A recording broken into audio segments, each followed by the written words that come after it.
ஆட்சிக்கு வந்த உடனே இந்த குறைஞ்ச நாட்களுக்குள்ளேயே இதை நடைமுறைக்கு கொண்டு வந்திருக்கிறோம்.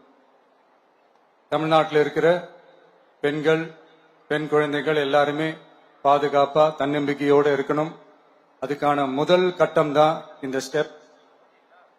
இது மனசுக்கு ஒரு மன நிறைவை கொடுத்தாலும் அதே நேரத்தில் பெண்களை பத்தின சில செய்திகள்லாம் கேட்கும் போது உண்மையிலேயே மனசு பதறுது, கண்ணு கலங்குது, அது கண்ட்ரோல் பண்ணவே முடியல. ஏன்னா நடக்கிற கொடுமைகள்லாம் யாருக்குங்க? நம்ம குடும்பத்தை சேர்ந்தவங்க தானே. எப்படி மனசு பதறாம இருக்கும்? அதனால பெண்களுக்கு எதிராக இதெல்லாம் ஏன் நடக்குது, எதுக்கு நடக்குதுன்றது மற்றவங்க மாதிரி ரீல்ஸ்லயும் இன்ஸ்டாலையும் தேடிட்டு இருக்க முடியாது. ரியாலிட்டிய புரிஞ்சுக்கணும். ஸோ இந்த பிரச்சனைகள்லாம் ஏன் நடக்குது அப்படின்றத அனலைஸ் பண்ணி பார்க்கும்போது சுத்தி சுத்தி பாத்தீங்கன்னா ஒரே இடத்துல தான் நிக்குது. போதை பொருள் நடமாட்டம். அதை வேரோட பிடுங்கி எறியணும். இது 2026 போன மாசம் மே மாசம் 10ஆம் தேதி இந்த பிரச்சனை புதுசா முளைச்சு வந்துடல. இது பல வருஷமா இருக்கிற பிரச்சனை. பல வருஷமா இதை கண்டுக்காம விட்டதுதான் அந்த வேர் இவ்வளவு ஆழமா பரவி இருக்குது.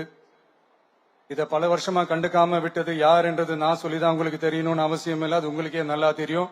இப்ப அதை பத்தி பேசியும் பிரயோஜனம் இல்லை. முதல்ல இந்த போதை பொருள் நடமாட்டத்தை வேரோட பிடுங்கி எறியணும்.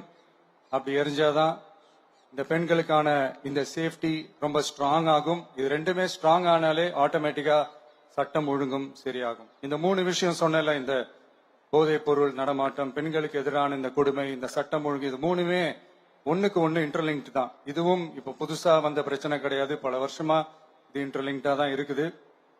இதெல்லாம் ஏன் எதுக்குன்றது இப்ப முக்கியம் இல்லை. இது எப்படி சரி செய்ய போறோம்ன்றது தான் முக்கியம். பட் அதே நேரத்தில் இன்னொன்னையும் நம்ம மனசுல எடுத்துக்கணும். இந்த பெண் குழந்தைங்களுக்கான இந்த பாதுகாப்பு இது வெறும் சட்டம் ஒழுங்கு சம்பந்தப்பட்டது மட்டும்தானா அப்படின்னு கேட்டீங்கன்னா இல்ல. இது சமூக ஒழுங்கும் சம்பந்தப்பட்டிருக்கு. சமூக ஒழுகல தனி மனித ஒழுங்கும் சம்பந்தப்பட்டிருக்கு. தனி மனிதன் ஒழுங்கா இருந்தாலே அந்த சமூகம் தன்னால மாறும். ஒரு கட்டுப்பாட்டோட ஒரு பொறுப்பா இருந்தாலே இந்த மாதிரி பல பிரச்சனைகளை நம்ம கண்ட்ரோல் பண்ணலாம். படிக்கிற இடத்துல, வேலைக்கு போற இடத்துல, டிராவல் டைம்ல, ஆனா டெய்லி லைஃப்ல பயம் இல்லாம மரியாதையோட நம்ம பெண்கள் வாழணும். அதுக்கான ஒரு அட்மாஸ்பியரை நம்ம கிரியேட் பண்ணணும். அதுதான் நம்மளுடைய ஃபர்ஸ்ட் டார்கெட்டு. இவ்வளவு நேரம் நான் இதெல்லாம் ரொம்ப சாஃப்டா சொல்லிட்டு இருந்தேன்.